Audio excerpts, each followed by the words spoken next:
Para sa mga taong nagmamahalan, piliin niyong maging matatag at matibay ang inyong pagmamahalan at pagsasama. Huwag magpatalo sa mga pagsubok na pagdadaanan sa inyong relasyon.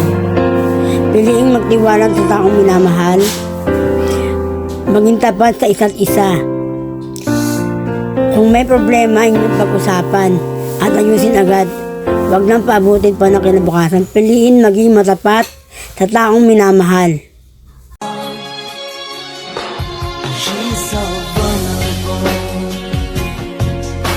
like China in my hands.